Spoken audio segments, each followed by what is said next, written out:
welcome to Stockton University's Dante Hall here in Atlantic City.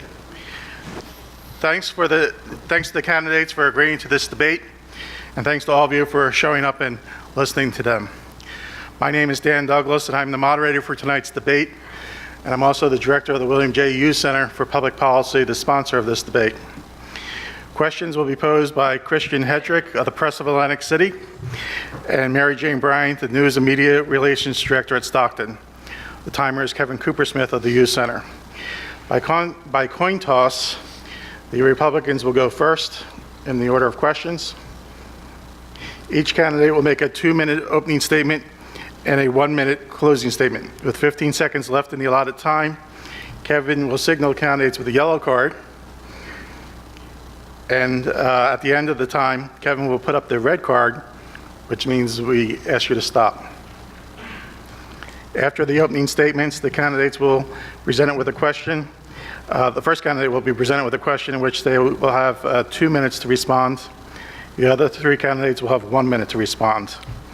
We will proceed to rotate the candidates and questions until about 7 p.m., at which time we will complete the answers for the candidates for the pending question.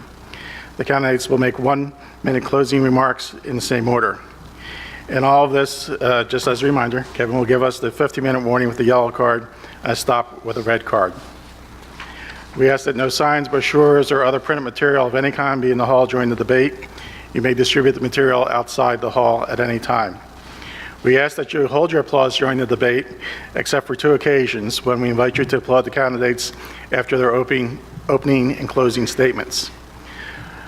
So let's start with the opening statements, and the first opening statement is to Mr. Brown. Thank you. Well, first of all, good evening, and I want to thank Stockton University for hosting this debate. I believe a live debate is important. It gives all of you an opportunity to learn about the candidates, and tonight I will tell you what Will Pauls and I believe in.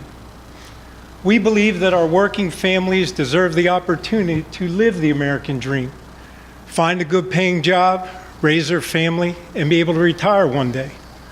We also believe that North Jersey casinos will hamper that dream by increasing unemployment, raising our property taxes, and forcing more people out of their homes. That's why over a year ago, Will Pauls and I stood with you, promising to fight North Jersey casinos. Now remember, that was at a time before this election when some of our local officials were saying North Jersey casinos were inevitable this year and we should cut a deal with North Jersey special interest. Through our opposition, Will and I proved that North Jersey casinos were not inevitable and that our efforts to stop them were working.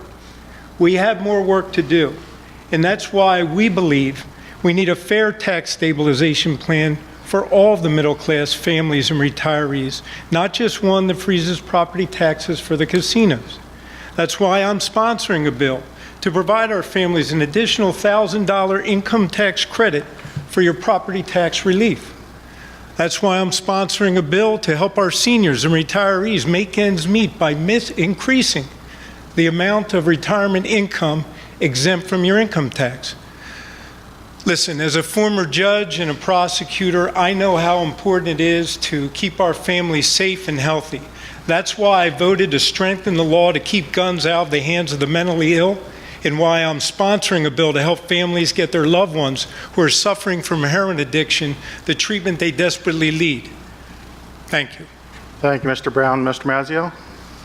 Thank you, and thank you, Stockton, also for having this debate. I appreciate you organizing it. Many of you know me from my family business, BF Mazzio. We've been in Northfield for 50+ years. I'd like to tell you a story about a young gentleman who came to my store about 1.5 years ago. His name was Dan. He asked me for a job. His father was a florist, a local florist here for about 20+ years. He served many of the casinos, but when 4 casinos closed, he went out of business. Dan came to me and asked if he'd go from 3 days to 5 days. I said, sure, Dan, that's no problem. I got to know this young man, and when I talked to him a few times, I said, Dan, how's it going at home? He said, it's really good right now that I'm working 5 days full-time. It's helped to pay the bills at my house. You see, with the closing of the casinos and unemployment, 8,000 people out, I know firsthand how this region is hurting and how we need to get people back to work. That's why my first term as Assemblyman, I worked hard with key legislation to help our middle-class families. Legislation to stabilize property taxes, getting $1 million in additional school aid for Egg Harbor Township and Egg Harbor City to lower their property taxes. Introduced legislation to raise the estate tax threshold and eliminate transfer tax to relatives and immediate families. Addressing our heroin epidemic and finding real solutions before we lose a generation of young adults in Atlantic County.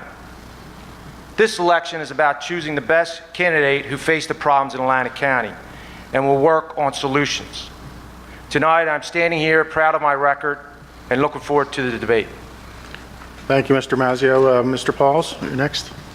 Yeah, I want to thank Stockton University for hosting this debate and all of you for coming out tonight.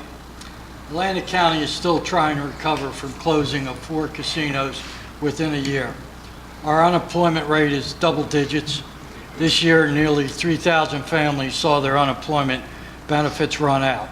Our foreclosure rate is the highest in the nation.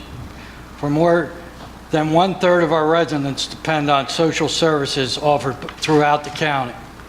As chairman of the committee to oppose expanding gaming to North Jersey, experts have reported if there are North Jersey casinos, more than 15,000 people will lose their jobs and the unemployment rate will raise to 23%. Many more foreclosures will follow in Atlantic County. Atlantic County can't afford another loss of even 1 casino, let alone up to 4 if North Jersey casinos become reality. We fought hard to get casino gambling in Atlantic City so our families would have good jobs. Jobs to give our middle-class families the opportunity to live the American dream.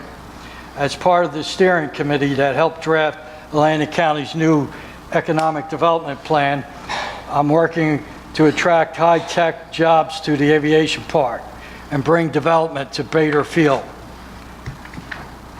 As we have learned from the reports, it won't be easy. Our state high tax rate makes it hard to attract new business and jobs. As your assembly, I will fight for lower taxes so Atlantic County can move forward. I have dedicated my entire career putting people to work.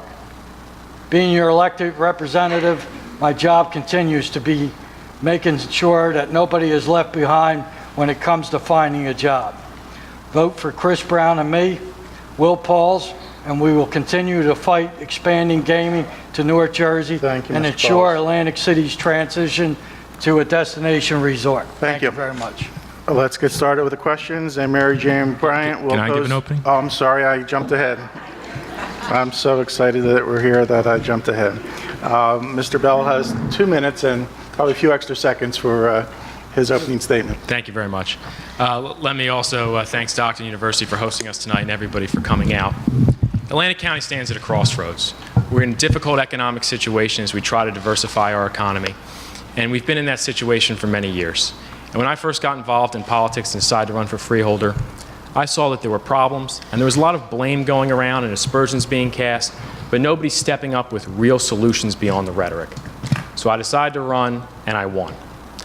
And on the freeholder board, I fought, and I have a record that I'm proud of, to increase transparency in government, to have more shared services and consolidation so we can pass on savings to local taxpayers, to create jobs programs. But there's still problems in Atlantic County. We know that, and we have to come forward not just to cast blame, not to point fingers, but to have real, workable solutions. And that's what this election is about. What candidates present the best solutions to our problems? Our solutions are clear. We support closing tax loopholes that were given to millionaires, not on their first million, on their second million, and putting that back into a $1,000 property tax credit for everybody in Atlantic County making under $200,000.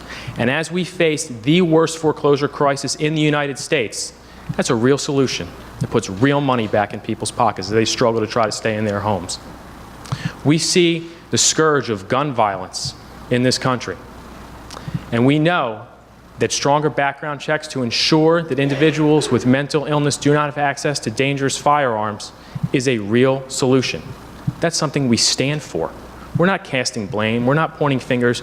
We're coming to the people with solutions. That's what this election's about. I'm proud to be running with Vince Mazzeo. I'm proud of my record as a freeholder, and I'll serve you well in the Assembly. Thank you, Mr. Bell. And like I was saying, the first question from Mary Jane Bryant goes to Mr. Brown. Good evening. Good evening. What is the most important issue facing the 2nd Legislative District, and what are your plans to address it? Well, right now, as you look at it, taking the statistics given to us from the Chamber of Commerce, talking about $250 million lost in income, here are 15,000 more people out of work. Clearly, the threat of North Jersey casinos is the most ominous issue pressing us right now. And one of the things that we have been working on and working towards from the beginning is explaining to fellow legislators throughout the state that this is not a North versus South issue, but rather this is an issue that is what's in the best interest for everyone. It is clear right now, and all the studies indicate, that if you were to open a casino in North Jersey, it would simply cannibalize Atlantic City. Our state would wind up with less revenue. That's why I put together with a plan that would have worked. A resolution within which we go around, and we all know there are 80 members in the Assembly. If you have 41 votes, you're able to stop something or you're able to make something happen. I called my counterpart, I met with him in his office, and we agreed. I took that resolution throughout the state. I was able to get 24 out of 32 signatures. 75% of my caucus, when I spoke with them and articulated to them why this is in the state's best interest, were willing to sign it. When I brought it back and discussed it further with Mr. Mazzeo, when he handed it back to me, not only did he not call anybody, not only did he not get one signature, he whited out his name. One of the first things that we have to do is to be able to get someone in Trenton with me that will work with me, someone who understands that this is an important issue and something that we have to work towards making sure we protect ourselves as we transition into a non-gaming destination. These are some of one of the most important issues, and of course, when you look at Atlantic City and revitalizing the Time, tax Mr. Brown. structure. Thank you. Mr. Mazzeo, you have 1 minute in response. Well, about the whiteout, first of all, it's this whiteout, it wasn't, the whiteout itself, excuse me 1 second, let me get all of this. When he came to me about the whiteout, it certainly was,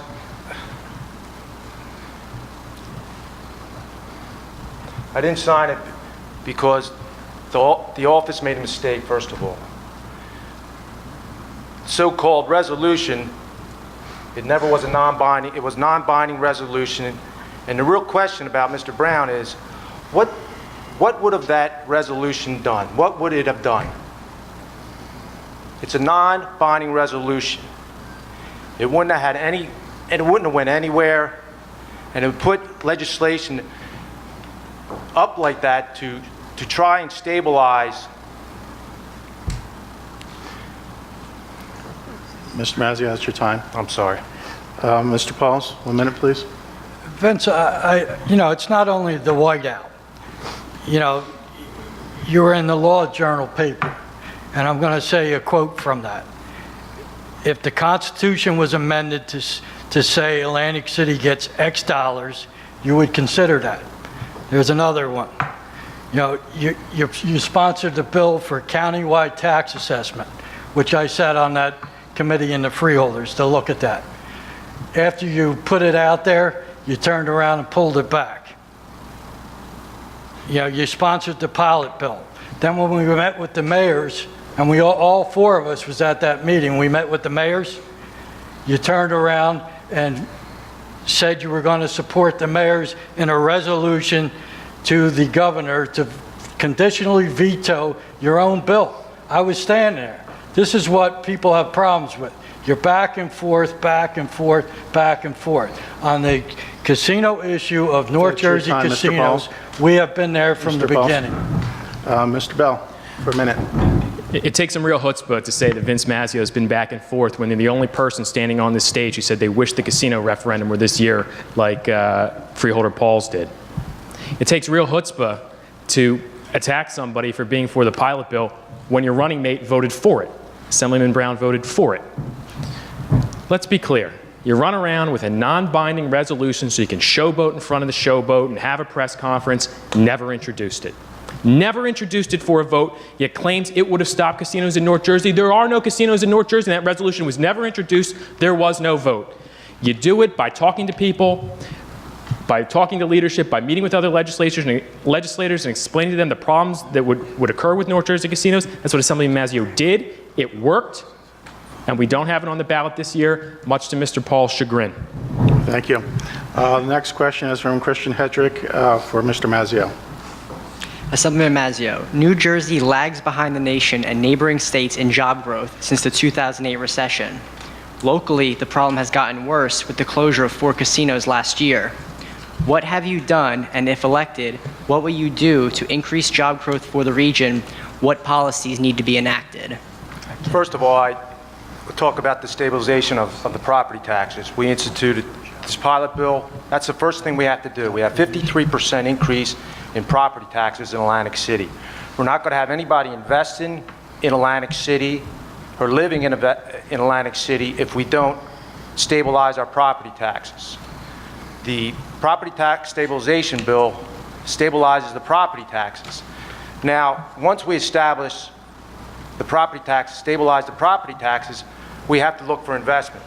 I was happy to be on the Economic Opportunity Act, which will have real investment into Atlantic City. If you look now at the call center that just coming into Atlantic City, we're going to have 300 plus jobs. That's part of the Economic Opportunity Act. That will create real jobs in Atlantic City. The first and foremost, we must stabilize the property taxes, then investment, and then you'll see jobs. Thank you. Mr. Pauls, you have 1 minute in response. You know, when we talk about creating jobs, it cracks me up sometimes of how people talk about that. I've been creating jobs all my life, and I will tell you about a couple jobs. Bader Field. When you look at creating development at Bader Field, you got to look at South Jersey transportation, the way I did. Making sure exit 2, we have plans to do new transportation coming into the city.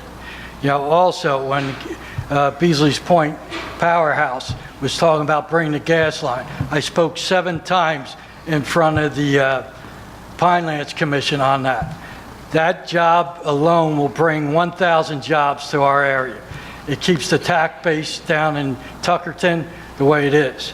Also, when you talk about job creation, Garden State Parkway, I created the alliance agreement for local companies and local workers. We have over 1,000 people from Manahawkin to Cape May working on that. That's what I talk about when you say creating jobs. That's your time, Mr. Pauls. Mr. Bell, for a minute. Thank you. The property tax situation in Atlantic City has to be stabilized to encourage investment. Atlantic County taxpayers have paid over $200 million back to the Borgata and tax appeals alone. No one wants to invest when they're playing the tax appeal lottery. And that's what this legislation that Assemblyman Mazzio authored and that Assemblyman Brown voted for that's sitting on the governor's desk would do.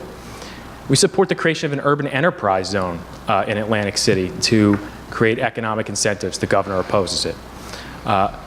There are solutions. I too worked with this call center. These individuals came to me. We met with Assemblyman Mazzio, got them involved with the state program so there can be investment. As we diversify our economy, we can look out to the airport and to the western part of the county with agritourism and incentives for those sort of activities. But nothing will work in this area until the property taxes are stabilized. Thank you, Mr. Thank you, Mr. Bell. Mr. Brown, you have a minute. You know, when we agree, it's important to point out we agree. And obviously, stabilizing property taxes in Atlantic City is one of the issues that are important, but they only focus on Atlantic City. And my concern is not just for our friends and family and neighbors in Atlantic City, but all of Atlantic County. And I will tell you that the pilot bill, which I did vote for, and I voted for because there was an understanding and agreement that 13.5% of the revenue from that would go towards property tax relief for the rest of the county. And everyone agreed to that. And everyone said that's what's going to happen. Then they play it's unfortunate games where once you vote for it and it passes, then they tell you, no, we didn't mean that. We changed our mind. And then they try to act as though you were in favor of the bill the whole time. They're running a commercial saying I'm against it, and he's up here tonight saying I'm for it. And I just wish you would pick one or the other, because I've been clear on my position from the start. Thank you, Mr. Brown. Next question is from Mary Jane to Mr. Pauls for a 2-minute response. Atlantic County is now one of the worst counties economically, according to a Hughes Center survey released earlier this year. And there's great inequality between southern and northern New Jersey counties. Excuse me, I can't hear you. It is hard to hear you on this side. Sorry. I'll start over.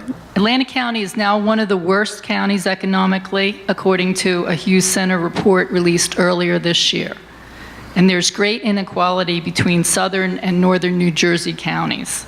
Do you think the inequality is important, and what are your plans to close the inequality gap?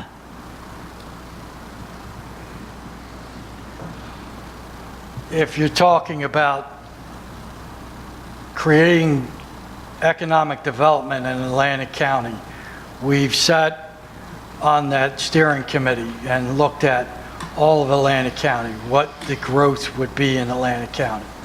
You know, what came out of that was, you know, we're looking at to create NextGen out at the airport. That was one of the things we looked at, creating economic development.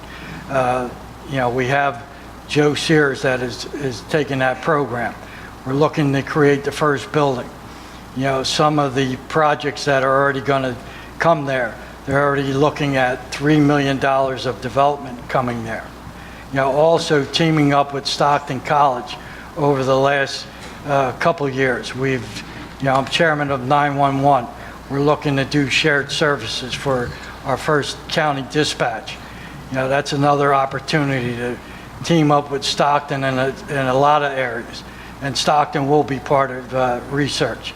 So that's some of the areas I think we can look at to bring economic development down to Atlantic County and start creating some real good jobs and long-term jobs. Thank you, Mr. Pauls. 1 minute, Mr. Bell. Well, one of the great ways that we can equalize the income gap between North and South Jersey is to address this tax break to the hedge fund managers that live in the New York suburbs that the governor gave them when he got in office. Again, this is a tax break on millionaires.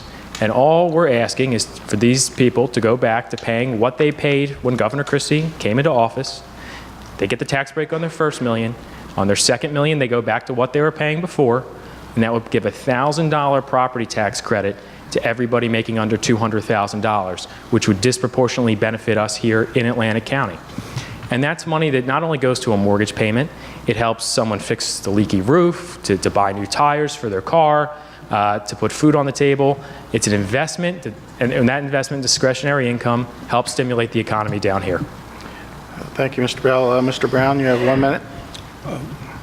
One of the things that's most important in order to be able to bring some of the equality back between the North and the South is simply being able to work with leadership and have a leadership that's willing to work with you. I was fortunate that in my caucus, John Bramnick, who is a leader of the Assembly, when we talk about that resolution earlier, he understands the impact that has on us in South Jersey. He understands the impact that has on us here in Atlantic City. He signed it. That's our leadership. While their leadership is talking about opening a casino in the Meadowlands and talking about opening a casino in Jersey City and telling you how it's inevitable, you want to talk about inequality. That position alone costs you 15,000 jobs, $250 million in lost income. It costs you basically the livelihood and the lifeblood of what we depend upon. So I would say that the choice is clear, and our leadership Mr. Brown, is... that's your minute. Yes, sir. Thank you. Mr. Mazzeo, you have a minute. I think that what happened here in the last 35 years with the casino industry, we had one industry. And when the casinos closed, 4 of them, we had to retrain, or we had an unskilled labor force, and now we have to retrain. I was happy to put legislation of $1 million to retrain our casino workers in fields where medical, education, things that will increase the wages in our Atlantic County. I read the Angelo economics report as far as what the anticipation is or what we can do for the rest of Atlantic County. A real factor would be the aviation mechanics, where you would have mechanics come here. I think that could be a real quick fix for the region of Atlantic County. I think that this thing about our agriculture as well, I'm very focused on agriculture because I'm in the produce business. And Mr. Mazzio, that's your time. okay. Next question is from Christian for Mr. Bell, who has 2 minutes to respond. Do you support raising the minimum wage? If so, how much? Well, the minimum wage was just raised. It's something I supported at the time, something some of our opponents at least opposed. And it's now, it's in the Constitution, it's indexed to inflation. I think a higher minimum wage is good for everyone in this area, especially. There's a lot of entry-level positions, but it just passed. And I want to see how this works out over the next few years as the economy hopefully starts to turn around and how that minimum wage moves with the index. And in the meantime, while we're waiting for that, we have to look at other ways to increase economic output here and put people back to work. Just to follow up on what we were talking about before, we've seen some of these incentives that the South Jersey Transportation Authority has given out to get passenger flights in here. The flights disappear the second that the incentives are gone. I'd like us to focus on getting commercial repairs and cargo in, because that will take an investment in infrastructure in the airport. And once they are invested and they've built infrastructure, they can't just pick up and leave the second the incentive expires. I would like us to see, as Assemblyman Mazzio said, more done for the agriculture and tourism sections of our economy. You know, New Jersey is a burgeoning wine country down in Atlantic and Cape May counties. I think we do more to promote that, look at some tax incentive programs. I'd like to see us do more in our industrial parks to make those easier to encourage investment. And as those businesses come online and more workers are put to work, wages will naturally flow up, and if the minimum wage is not keeping up with the market rate, then it will be time to revisit the minimum wage. Thank you, Mr. Bell. Mr. Brown, you have 1 minute. I obviously, when it first came up, supported raising the minimum wage. And we were looking for a wage that was fair, and we were trying to figure out a way to do it that would not be politicized, be done in a way that it could grow in a healthy manner. And unfortunately, as it progressed, it wound up being part of the Constitution. And then what that does is it says to the legislators and everyone else that depending on how it's growing or how it's working or how it's affecting our overall economy, it's locked in. It basically is a way of forfeiting your obligation and your responsibility as a legislator to look at the growth, look at the job market, look at the rates, and then figure out how to make it all work together. So while, yes, we absolutely support raising the minimum wage, understand that it's extremely important that people are able to earn a living and be able to raise their family, the process within which it was Mr. Brown, done was that's where your the time. issue came. Thank you. Thank you. Mr. Mazzio, you have 1 minute, please. No, I supported the raising of the minimum wage 2 years ago, and also connected to the Consumer Price Index. There's been talk about raising the minimum wage $15, $12. I would really have to look hard at that. But the fact of raising the minimum wage at an adjustable rate would be fine. But you have to see exactly how the economy is going and exactly what it would mean to those businesses before you make judgment. But you know, I'm a businessman. I've never I never hired a person at the minimum wage. I've always hired them a little bit higher because of the fact it is minimum wage, and I try to see where I could do a little bit more for them. Thank you. Mr. Pauls? for 1 I minute. also support that, and it is in the Constitution. I also support prevailing wage, which gives area people prevailing wage across New Jersey. And surveys are done to see who's actually doing the prevailing wage. And it stabilizes our system in New Jersey. And it doesn't let out-of-country people come here for $3 an hour and do our jobs.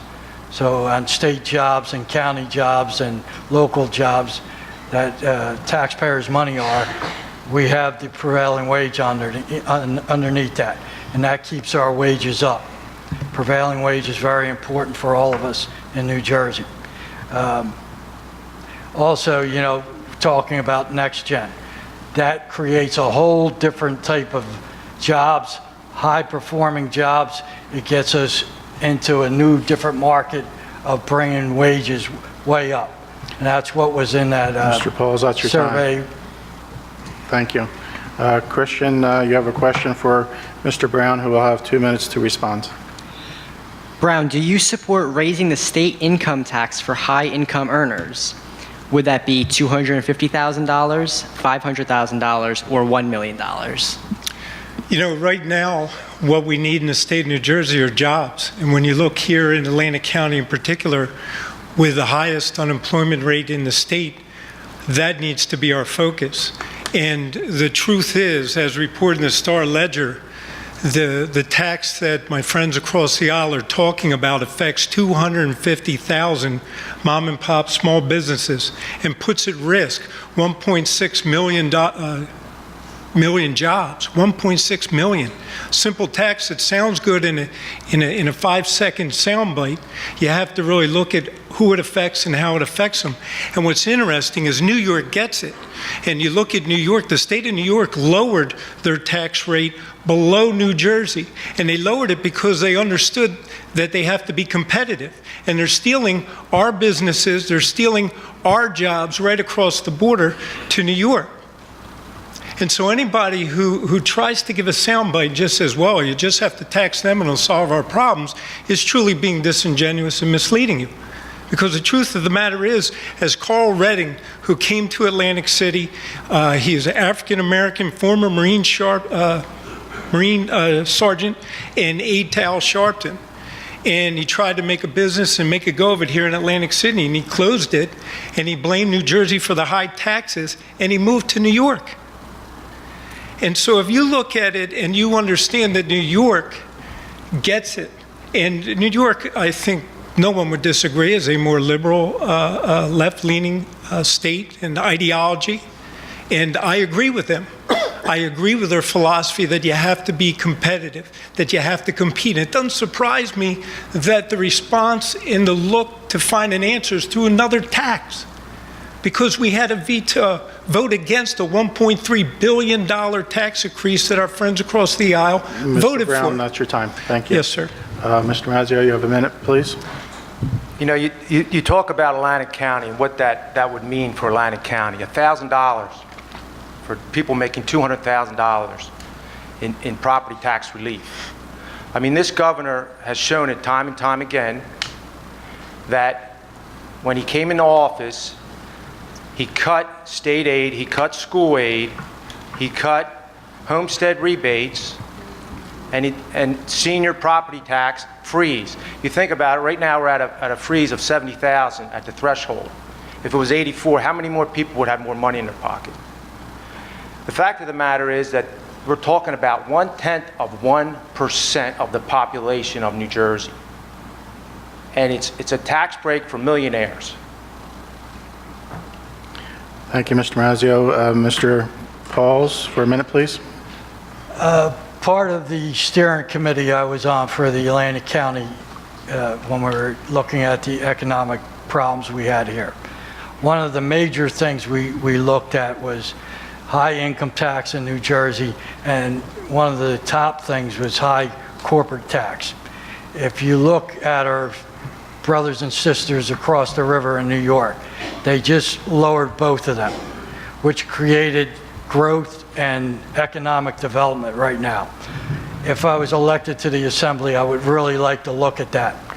And then also, you know, on high income tax, anytime you tax people's pays, they're not spending out in the county. So anytime you talk about raising taxes, I don't see it. Thank you, Mr. Pauls. Mr. Bell, you have a minute, please. To be clear, we're not talking about raising taxes. We're talking about putting them back before the cuts were given. You know, the 1980s called it wants its tax plan back from President Reagan. Trickle-down economics doesn't work. We have a huge foreclosure crisis in this county. $1,000 makes a huge difference to people, and this is a clear distinction in this race. Assemblyman Mazzeo voted for it. I supported it. Assemblyman Brown voted against it. Freeholder Pauls opposes it. It's a question of putting $1,000 back in people's property, in people's pockets, and taking away the special break that Christie gave to the hedge fund managers. It's an easy solution to get us started in economic recovery here. It's the right thing to do, and they get plenty of tax breaks. We support changing the estate tax so they can pass more of that estate on one day, but there has to be tax equity in this state, and this is the answer. Thank you, Mr. Bell. A question for Mary Jane for Mr. Mazzeo, who has 2 minutes to respond. And this is a bit of a long and two-parted question, so bear with me, and here goes. It's possible that the legislature will vote to add a referendum on the November 2016 ballot to expand casino gaming in New Jersey, adding competition to Atlantic City. Would you, under any deal or any circumstance, vote in favor of allowing this referendum? And if you're against the expansion, what actions would you take to prevent North Jersey casinos from becoming a reality? Well, first, thank you for the question. First of all, I think I've said this, maybe I'm up to 1,600 times now. I oppose all North Jersey casinos. And to have a referendum question on the ballot just takes away what we had to do. And if you look at 2015, we don't have a referendum question. I had a lot to do with that. My first duties as on the Tourism and Gaming Committee was a question to do a study for North Jersey casinos. I taught the leadership. I said it's a bad idea.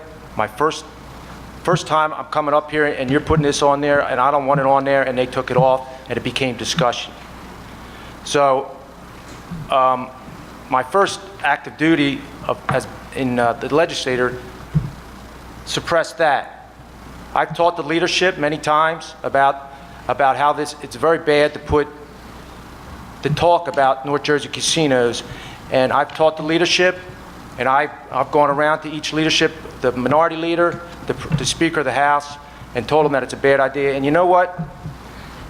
President Sweeney and Senator Whalen also said we should have discussions about North Jersey casinos, and they're in my party. I said it was a bad idea, and I said we shouldn't discuss it, and I will continue to do that to fight against North Jersey casinos.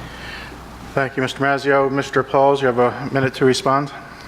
Yeah, I will never support a referendum today, tomorrow, or the next day, so the record's clear. 56% of New Jerseyans this year in the Fairleigh Dickinson poll said that if the referendum was this year, it wouldn't have passed. That's why they pulled it. You're talking about what you would do to do something about North Jersey casinos. I did a resolution in the Freeholder Board to create the committee to oppose North Jersey casino. This is doing something. We have put some of the top people in Atlantic County on that committee. We are studying what the effects of 2 casinos in North Jersey are going to do to us if that happens. You know, we're looking at foreclosures. What happens to foreclosures almost doubles again.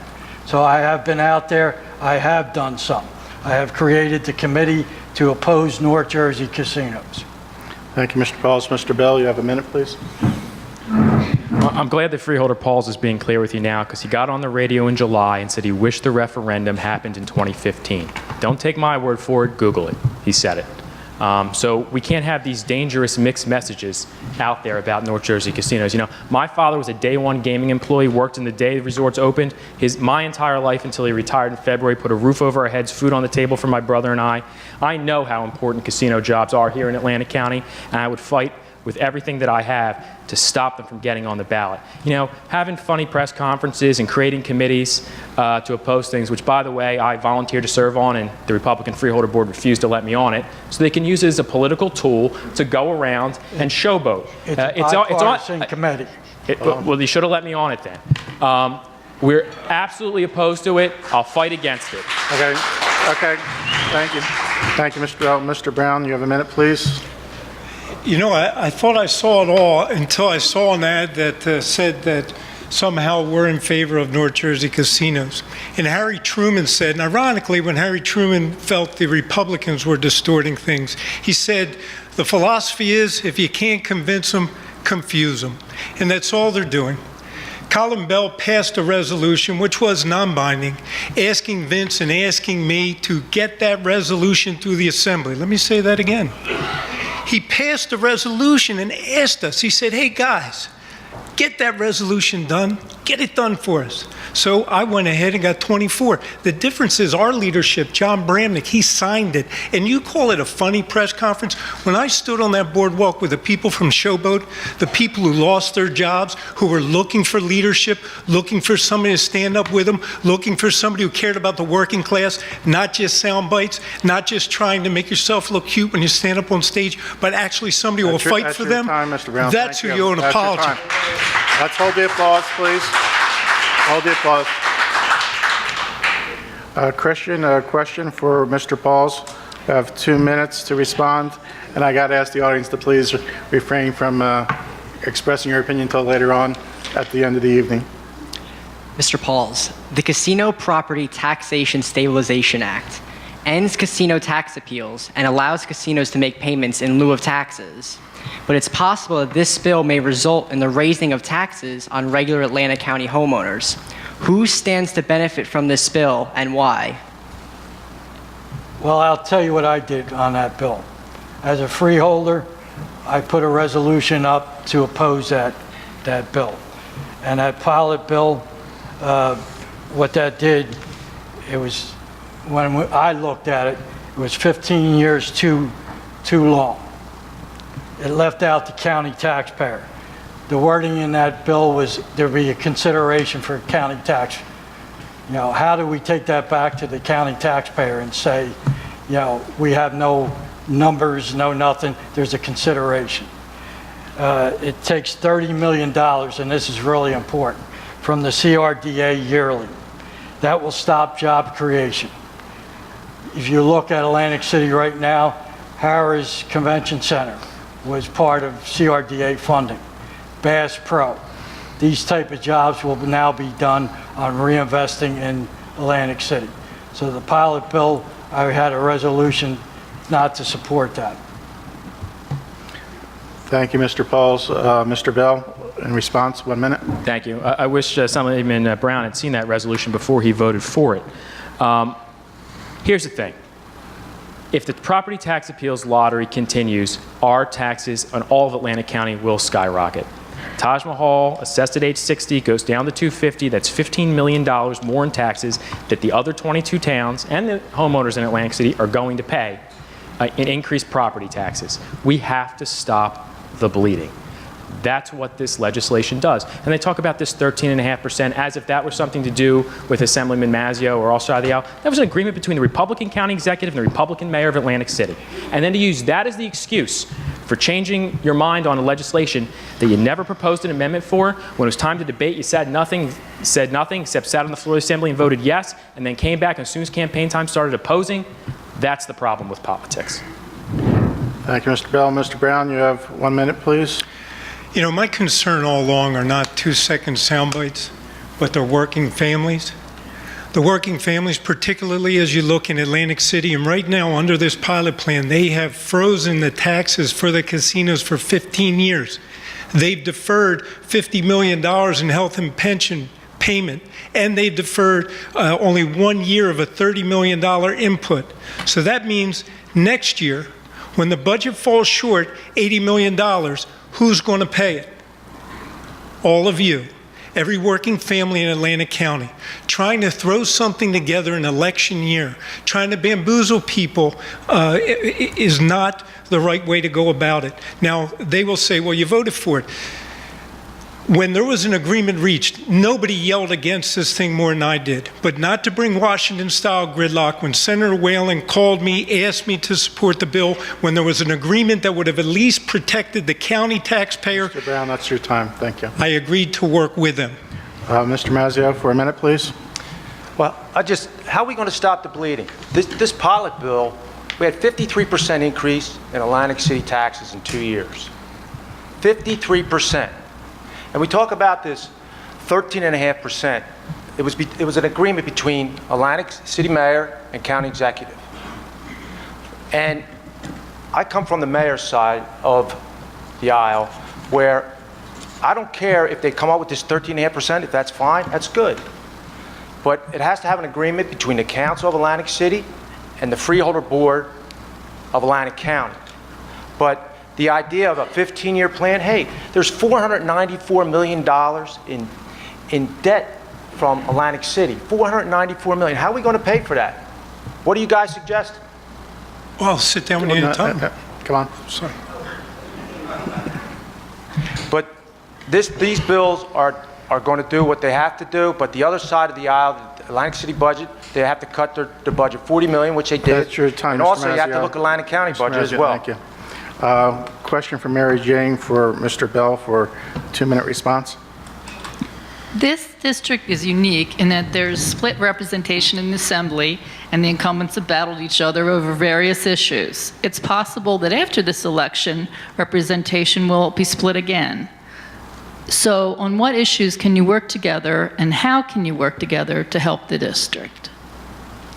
Well, I've been able to work across party line. You know, it's 7 Republicans, 2 Democrats on the Freeholder Board, and despite being substantially outvoted, I've been successful in things. We increased transparency. You know, before I was elected Freeholder, if you wanted to find out what happened in a Freeholder meeting, you had to come to the meeting, pick up a copy of the agenda, find out what was going on, and then after all the votes were taken, you got to tell the Freeholders how you thought they should vote after they already voted.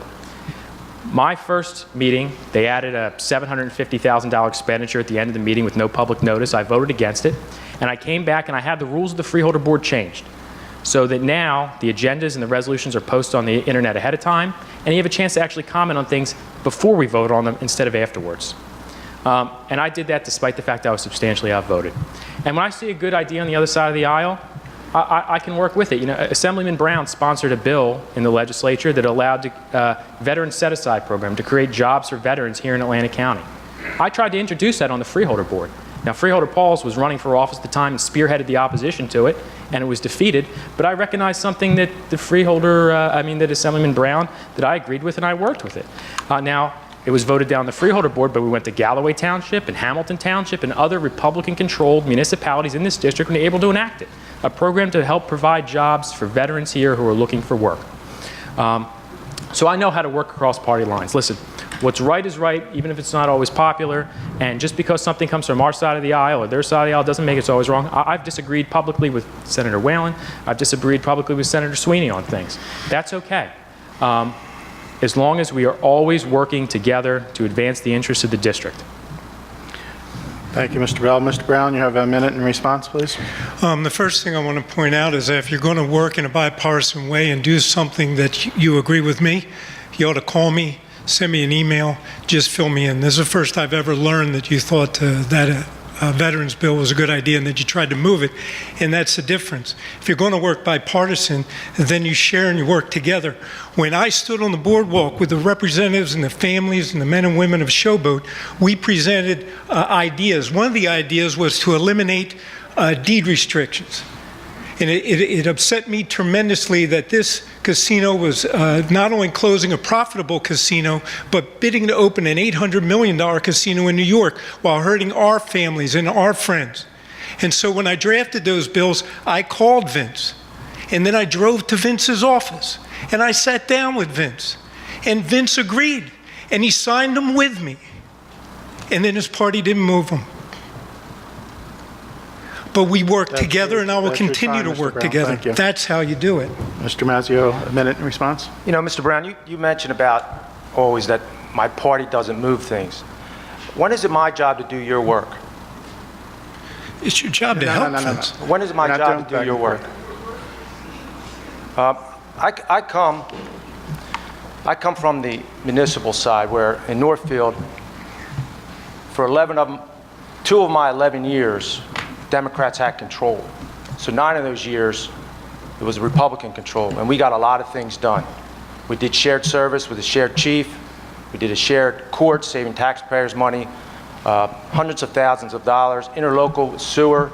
I worked on both sides. I even worked with the city of Linwood, Mayor DePamphlis, Donna Taylor, the president. So I have a history of working and going across party lines, and I have done that in Assembly as well. Many Republicans are on my bill. I work together with them, and I will continue to do so. Thank you, Mr. Mazzio. Mr. Pauls, for a minute. I think if you look at my freeholder voting record, I have reached across the aisle probably as much as anybody, or more. I have the ability to reach across. As far as the veterans bill or anything to do with veterans, I am very proud of my veterans record. You know, our program in building trades, helmets to hard hats, since 2008, we have taken 20,000 veterans into the building trades. We have taken 70 into our local ironworkers over the years. So as far as creating jobs for veterans, my record I stand on. I will never turn my back on veterans. Thank you, Mr. Pauls. Mary Jane, a question for Mr. Brown, who has 2 minutes to respond. A recent Hughes Center profile of New Jersey legislators indicates that the legislature is less diverse than the state population at large. What have you done in your party or in your career to increase the diversity of your party or your workplace? You know, that's a great question. And one of the things that is frustrating as a Republican is that so often you are labeled and put in a certain box.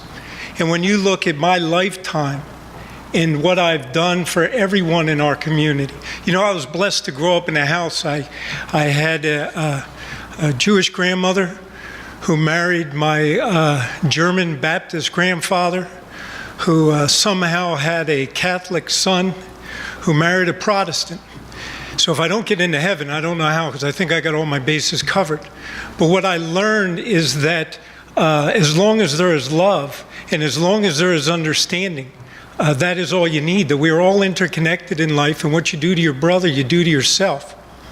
So at a young age, over 20-some years ago, I joined the NAACP, and I'm a proud lifetime member of the NAACP.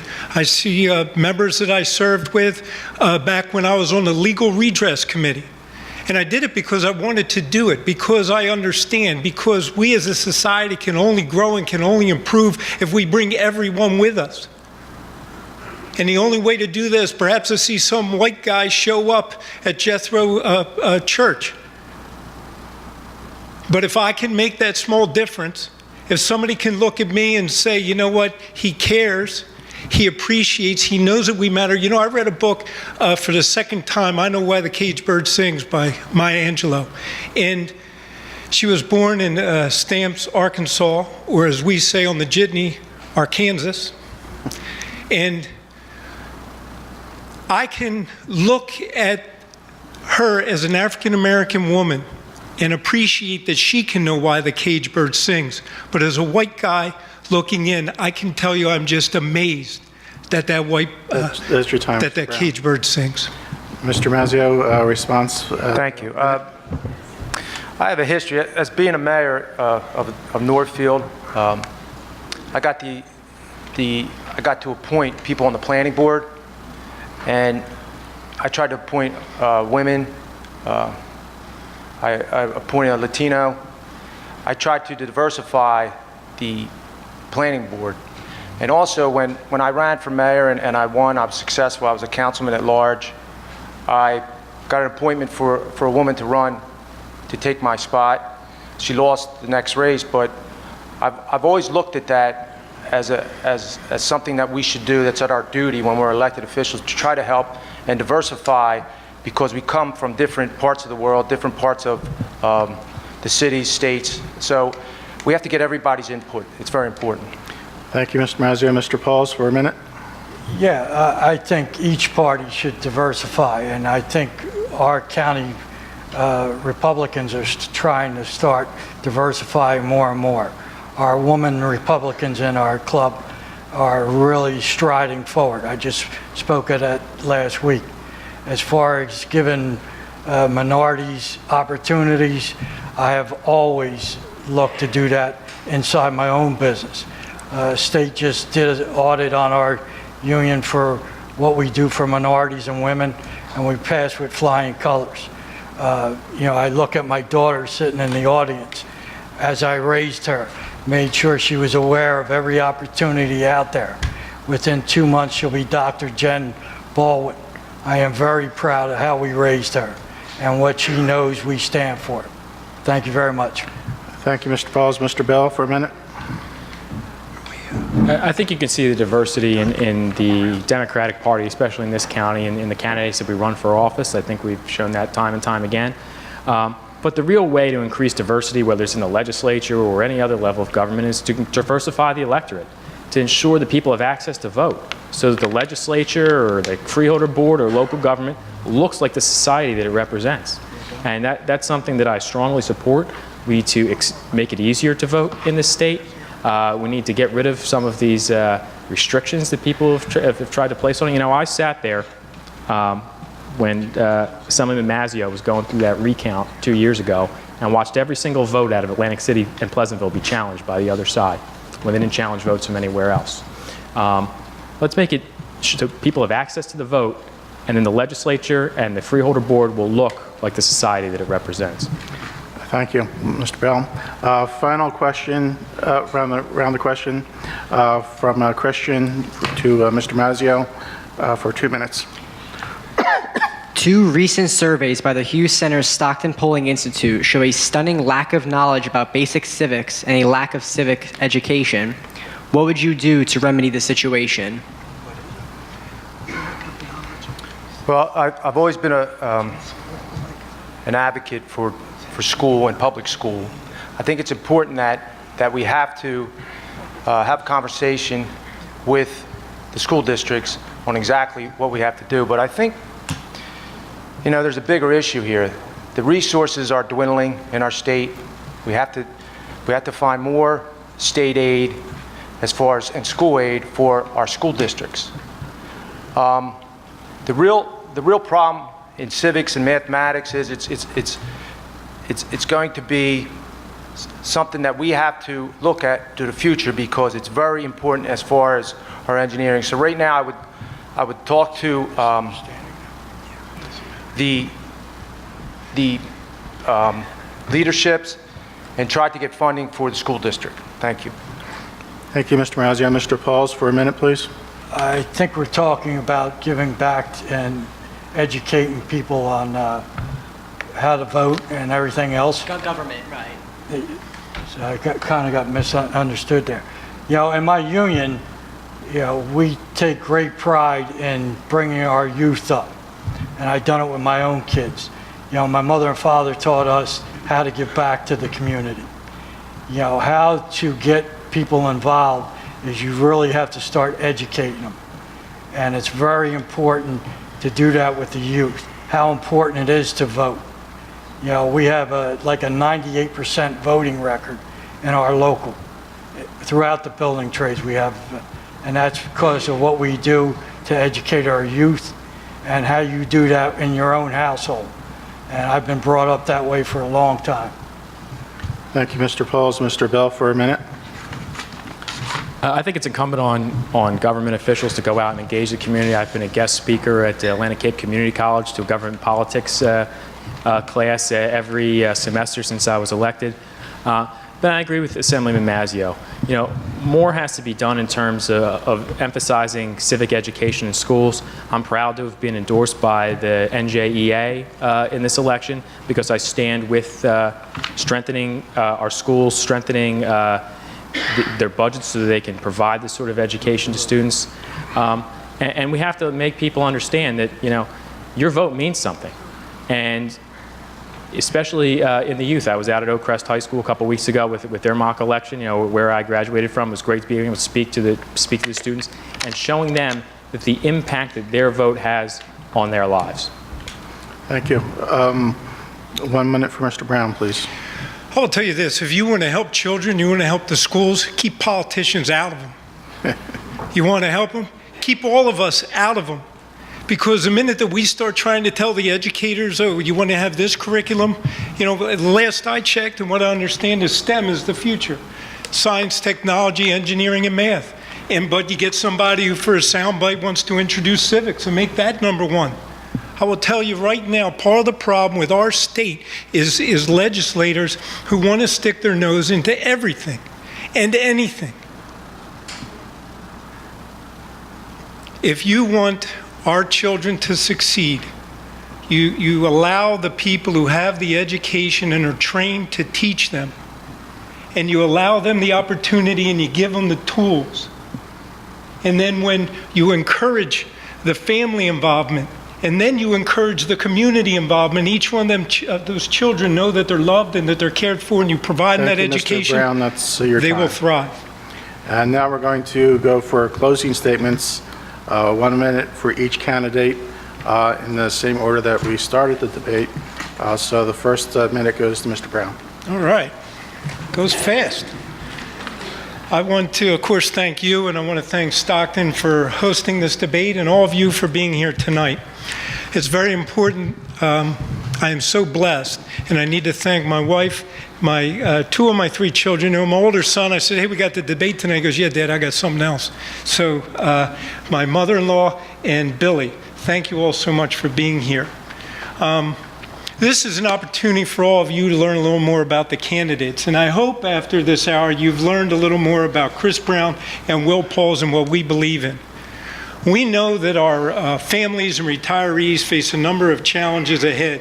And if they and our children and grandchildren are going to have a chance to live the American dream in Atlantic County, then you deserve local leaders who will confront whatever challenges come our way.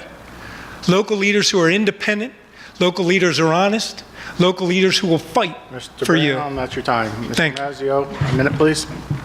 Thank you, Stockton, again for organizing the debate, also the William Hughes Center.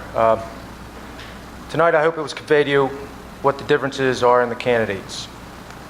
This election is not about whiteout or about who is more opposed of North Jersey casinos. It's about people of Atlantic County making their lives better, working on real issues, property tax relief, the economy, and jobs. I believe I showed here to work and get things done. I'm asking for your support and my running mate Colin Bell on November 3rd, and thank you and God bless and have a good evening. Thank you, Mr. Mazzio. Mr. Pauls, for a minute, please. Once again, I want to thank Stockton for hosting the debate, and I want to thank all of you for coming out. And local involvement in politics and government is important.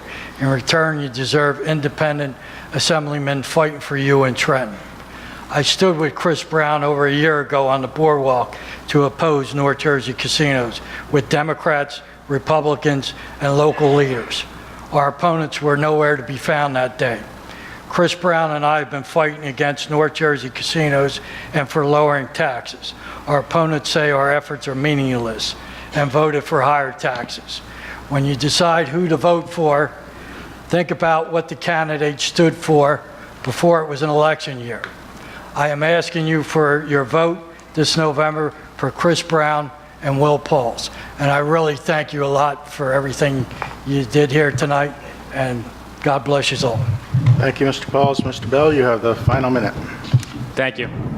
Thank you, everybody, for coming out. Thank you to Stockton University for hosting us tonight. I said in the beginning, I got involved in this political system because I wanted to come up with solutions. And I hope that you saw tonight the differences between us. Real solutions were offered versus complaints and aspersions and blame with no real alternative. I heard Assemblyman Mazzio ask, what's your plan? There is no plan on the other side for real property tax relief. There is no plan for providing real access to women's health care. There is no real plan for ensuring that the dangerously mentally ill don't have access to the firearms that they shouldn't have their hands on. We provided concrete solutions for real problems, and that's the type of leadership this county needs in Trenton. It's the type of leadership you deserve in Trenton, and it's the type of leadership that Assemblyman Mazzio and I will give you in Trenton. Thank you. Thank you, Mr. Bell. Let me have a couple of last thank yous to our friends at Dante Hall and our production staff from Stockton for putting this all together. Thanks to our questioners and our timer, and thanks to the audience and our candidates for participating tonight. Good luck in the election, and thank you all. Thanks.